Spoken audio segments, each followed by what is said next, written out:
Okay, y'all, I'm back. So the other video I wanted to do to talk to y'all about is this coronavirus COVID stuff. And hopefully this video don't get taken down because we supposed to have freedom of speech, the free press. That is our amendment, our right as a diplomacy. The citizens are supposed to be able to speak out. We are supposed to actually be the ones in power, and the people we put in position, so-called holding power, are supposed to be doing what we request and require of them. Which instead we seen that it's switched. They have taken all of our power. We don't have anything.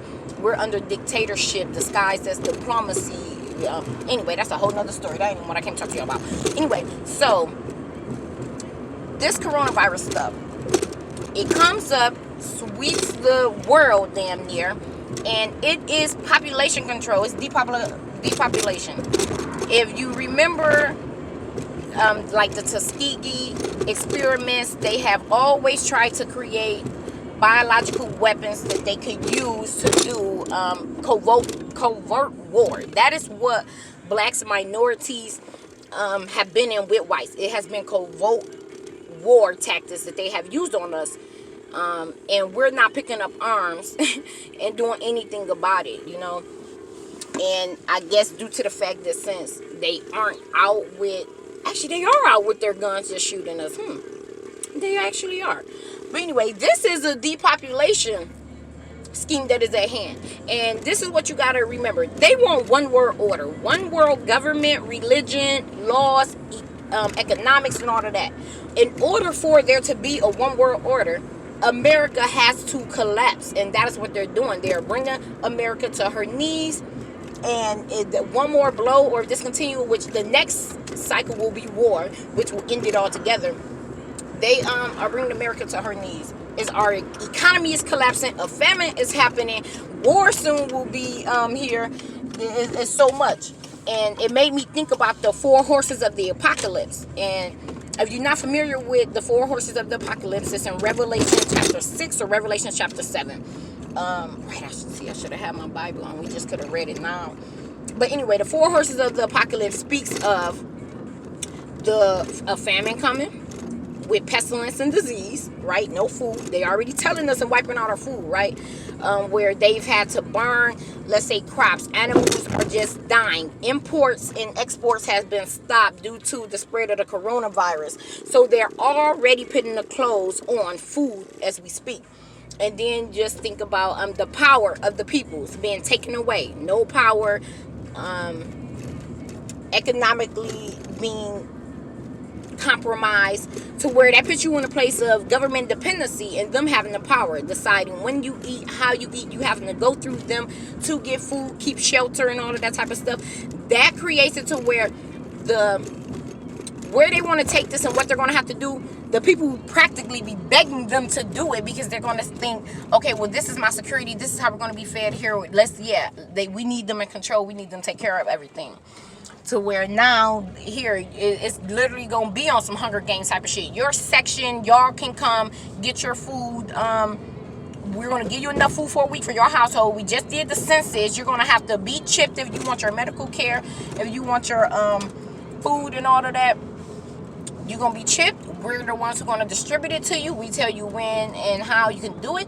Because one of the things I paid attention to is they said, oh, this coronavirus is going to be back next year and it's going to be even stronger. This was just a test run. This was an experiment run to see, okay, how is this going to go? How much fear can we install in them for them to give over more of their rights? How where are the loose ends at that we need to get pinpointed better? Because when that next one comes, trust me, it's going to be a lot worse. They probably created a stronger strand to do a worldwide purge. We know that they want less numbers. It makes it easier for them to be able to control the whole world under one world order if there is less people on the earth. And if they are in control of when and how you can eat, your medical attention, all that, it also makes it easier for them to control you. So I just was looking at the fact I had read an article where a nurse came out and said that the minorities, they are killing them. And I'm not surprised. That's not far-fetched. We know that they do not care about the lives of others. We know that white people are under panic of feeling like they are losing power in their stronghold on the world due to the fact there are more people of color, whether that's black, Hispanic, Arab, or whatever other race. They're outnumbered. Even so, they call us a minority, but just really they are the minority, and they do not like that threat. And then I heard rumors of they believe that they will be bred out soon and that their people are going to die off. So that is another reason why they are in a frenzy and panic and want to depopulate the earth, specifically of minorities. So it's just a lot going on, and this is the time where we really, really, really need to be turning our lives over to God, praying and fasting and keeping our eyes open, as well as picking up arms. We need to realize that we have been in war from the minute that they won that last war and conquered us. We have been in war since then, all the way back from Africa till now. We have been under war with these whites psychologically, as far as the indoctrination, the programming of self-hate, of white superiority, and all this. So psychologically, they have all continuously led attacks on us. Spiritually, they have continuously led attacks on us. They want to take our God and put their white face on it. How else? Economically, we have been in war with them. They have continued to be at war with us, and we need to pick up arms and fight back. Like, there's no other way to say it. Fight back strategically, of course. Fight back overtly and covertly, but we need to fight back. And that's why I love Martin Luther King, but I more so connected to and understood Malcolm X. And that's not, but the reason why they shoved Martin Luther King down your throat, even though they still killed that black man, is because he was passive and he did want a more diplomatic approach. Malcolm X wasn't with that bullshit. And they don't want blacks having that Malcolm X energy. They prefer us to have that passive Martin Luther King energy. And it's sad to say, but that's just the truth. That Martin Luther King energy was, yes, you can beat me, you can lead attacks on me, and I am going to march. I'm going to be peaceful. I'm not going to retaliate. And that's it. Pretty much summed up what had been happening before then and what's going on after then. And that's why to our children, they shove down this Martin Luther King ideology, which I'm not saying that what Martin Luther King did was not a great thing. What I'm saying is what Martin Luther King by itself is not the only way or the best way. I believe both was needed. Martin Luther King and Malcolm X was needed. But right now, what blacks need to realize is we need to have a Malcolm X energy, ideology, and mentality. We need to begin to pit ourselves first. We need to stop turning the other cheek. We need to stop being quiet. We need to act. We need to act. We are at war and have been at war. And like the funny thing is, okay, the coronavirus thing, that's done happened. That's doing what it's done. But now they're talking about these. They open this stuff back up, and now they're talking about these killer hornets and all of that. Another thing to instill fear, to keep control. It's crazy. It's crazy. But I want to talk more and deeper about this. I kind of touched on a few different things when this was supposed to specifically be about the coronavirus and how our government is using this to their advantage and what their game plan is and their end goal is with these tactics. They are creating a famine. They are creating an economic collapse. They are stripping us of power and diplomacy right before our eyes. This is all about design, people. Because one of the things that these elite Satanists and stuff trying to do is their strategy is, okay, well, we know what their God's word says. They basically do a mock ceremony of it beforehand because they feel like, well, that puts them in control of it.